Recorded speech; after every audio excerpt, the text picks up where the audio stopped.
Hello? All right. We have a new special visitor. I know I've been slack in the past couple videos with not bringing up special guests, but today we do have one. You guys are gonna think I'm like the crazy dog lady, but this is my sister's dog. So my sister's dog is here with us today.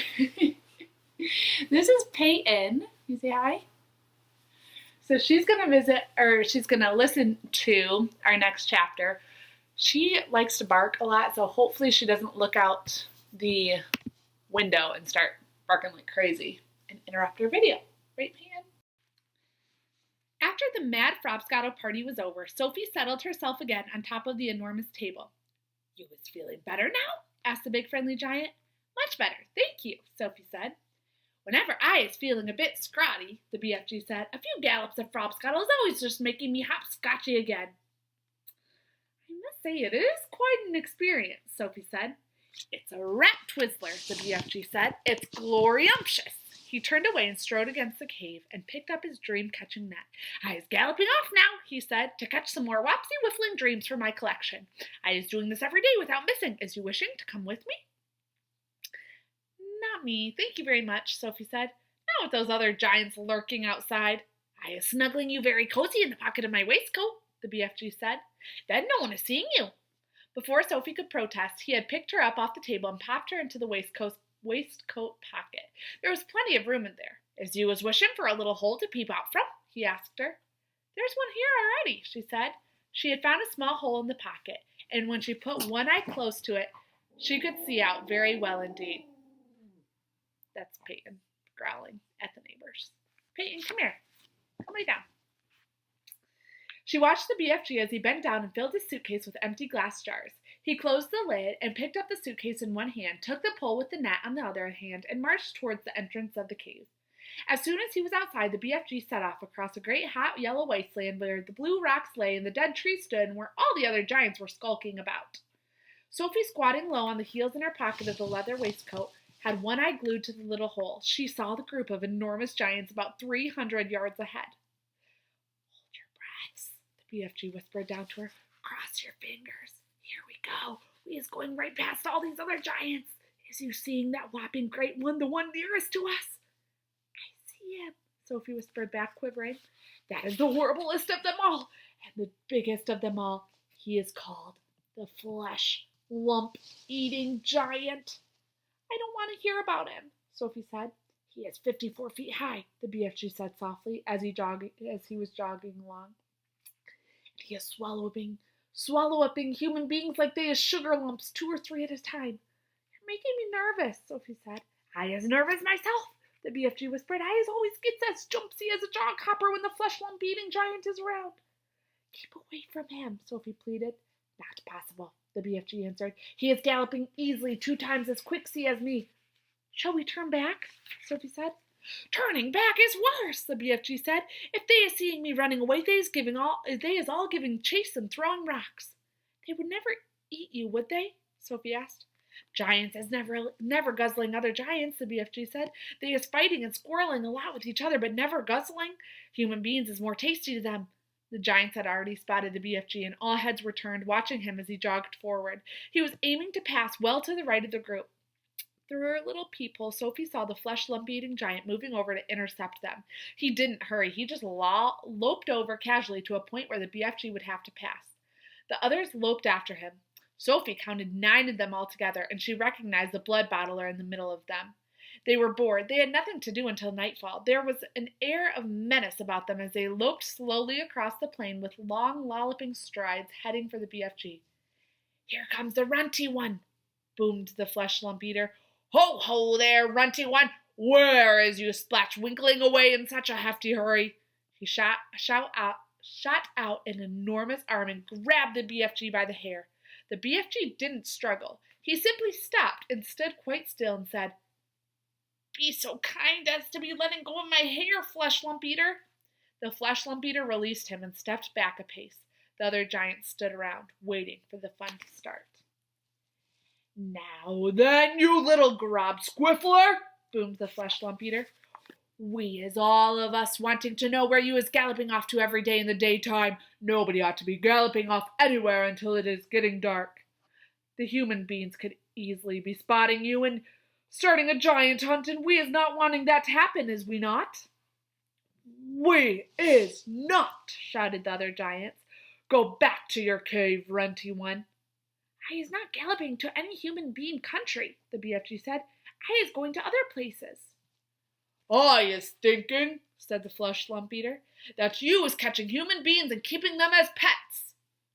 Right, you is, cried the blood bottler. Just now I is hearing him chattering away to one of them in his cave. You is welcome to go and search my cave from frack to bunt, the BFG answered. You can go looking into every crook and nanny. There is no human beans or stringy beans or runner beans or jelly beans or any other beans in there. Sophie crouched still as a mouse inside the BFG's pocket. She hardly dared to breathe. She was terrified she might sneeze. The slightest sound or movement would give her away. Through the tiny peephole, she watched the giants clustering around the poor BFG. How revolting they were! All of them had piggy little eyes and enormous mouths with thick sausage lips. When the flesh lump eater was speaking, she got a glimpse of his tongue. It was black, jet black, like a slab of black steak. Every one of them was more than twice as tall as the BFG. Suddenly, the flesh lump eater shot out two enormous hands and grabbed the BFG around the waist. He tossed him high in the air and shouted, "Catch him, man-hugger!" The man-hugger caught him. The other giants spread out quickly in a large circle, each giant about 20 yards from his neighbor, preparing for the game they were going to play. Now the man-hugger threw the BFG high and far, shouting, "Catch him, Bone Cruncher!"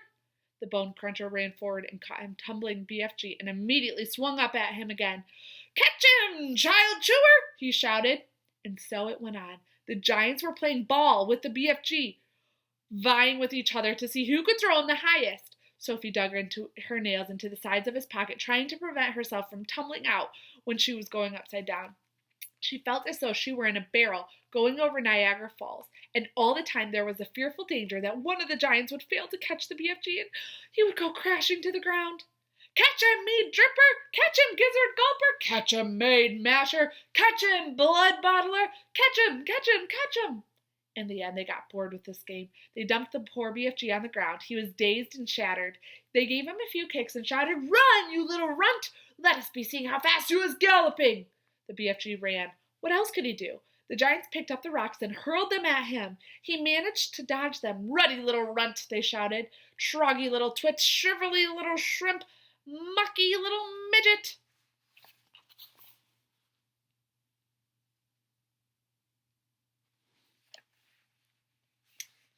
"Squaggy little squib, grubby little grub." At last, the BFG got clear from all of them, and in another couple of minutes, the pack of giants was out of sight over the horizon. Sophie popped her head up from the pocket. "I didn't like that," she said.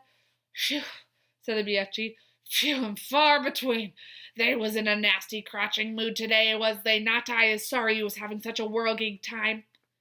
"No worse than you," Sophie said. "Would they ever really hurt you?" "I is ever trusting them," the BFG said. "How do they actually catch the humans they eat?" Sophie asked. "They's usually just sticking an arm in through the bedroom window and snatching them from their beds," the BFG said. "Like you did to me?" "Ah, but I isn't eating you," the BFG said. "How else do they catch them?" Sophie asked. "Sometimes," the BFG said, "they is squimming in from the sea like fishes with their heads showing above water, and then out comes a big hairy hand and grabbles up them from the bench." "Children as well?"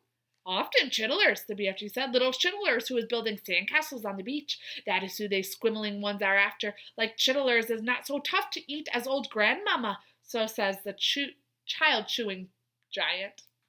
As they talked, the BFG was galloping fast over the land. Sophie was standing right up in his waistcoat pocket now and holding onto the edge with both hands. Her head and shoulders were in the open in the wind, and the wind was blowing in her hair. "How else do they catch people?" she asked. "All of them is having their own special ways of catching the human being," the BFG said. "The meat-dripping giant is preferring to pretend he is in a big tree growing in the park. He is standing in the park in the dusty evening, and he is holding great big branches over his head, and then he is waiting until some happy families is coming to have a picnic under the spreading tree. The meat-dripping giant is watching them as they lay out their little picnic, but in the end, it is the meat dripper who is having the picnic." It's too awful, Sophie cried. The gizzard gulping giant is a city lover, the BFG went on. The gizzard gulper is lying high up between the roofs of houses in the big cities. He is lying there snuggy as a squiggler and watching the human beings walking on the street below. And when he sees that one that looks like a wopsy good flavor, he grabs it. He's simply reaching down and snitching it off the street like a monkey taking a nut. He says it is nice to be able to pick up and choose what you is having for your supper. He says it is like choosing from a menu. Don't people see him doing it? Sophie asked. Never is they seeing him. Do not forget, it is dusty dark at this time. Also, the gizzard gulper has a very fast arm. His arm is going up and down quicker than Squinker's. But if all these people are disappearing every night, Sophie said, surely won't there be some sort of outcry? Sophie said. The world is a whopping big place, the BFG said. It has 100 different countries. The giant is clever. They is careful not to be skittling off to the same country too often. They is always fiddling around. Even so, Sophie said, do not forget, the BFG said, that human beings is disappearing everywhere all the time, even without the giants is guzzling them up. Human beings is killing each other much quicker than the giants is doing it. But they don't eat each other, Sophie said. Giants isn't eating each other either, the BFG said. Nor is giants killing each other. Giants is not very lovely, but they is not killing each other. Nor is crocodile-dillies killing other crocodile-dillies. Nor is cats killing other cats. They kill mice, Sophie said. Ah, but they is not killing their own kind, the BFG said. Human beings is the only animals that is killing their own kind. Don't poisonous snakes kill each other? Sophie asked. She was searching desperately for another creature that behaved as badly as a human. Even poisonous snakes is never killing each other, the BFG said, nor is the most fearsome creatures like tigers and rhinoceroses. He obviously doesn't know how to say rhinoceros. Rhinoceroses. That's how he says it. None of them is ever killing their own kind. Have you ever thought about that? Sophie kept silent. I is not understanding human beings at all, said the BFG. You is a human being, and you is saying it is grizzling and horrorgust for giants to be eating human beings, right or left? Right, Sophie said, but human beings are squishing each other all the time, the BFG said. They is shuttling guns and going up in aeroplanes to drop their bombs on each other's heads every week. Human beings is always killing other human beings. Well, he was right. Of course he was right, and Sophie knew it. She was beginning to wonder whether humans were actually better than giants. Even so, she said, defending her own race, I think it's rotten that those foul giants should go off every night to eat humans. Humans have never done them any harm. That is what the little piggy wig is saying every day, the BFG answered. He is saying, I has never done any harm to the human being, so why should he be eating me? Oh, dear, Sophie said. The human beings is making rules to suit themselves, the BFG went on, but the rules they is making do not suit the little piggy wiggies. Am I right or am I left? Right, Sophie said. Giants is also making rules. Their rules is not suiting the human beings. Everybody is making his own rules to suit himself. But you don't like that those beastly giants are eating humans every night, do you? Sophie asked. I do not, the BFG said firmly. One right is not making two lefts. Is you quite cozy down there in my pocket? Oh, I'm fine, Sophie said. Then suddenly, once again, the BFG went into that magical top gear of his. He began hurtling forward with phenomenal leaps.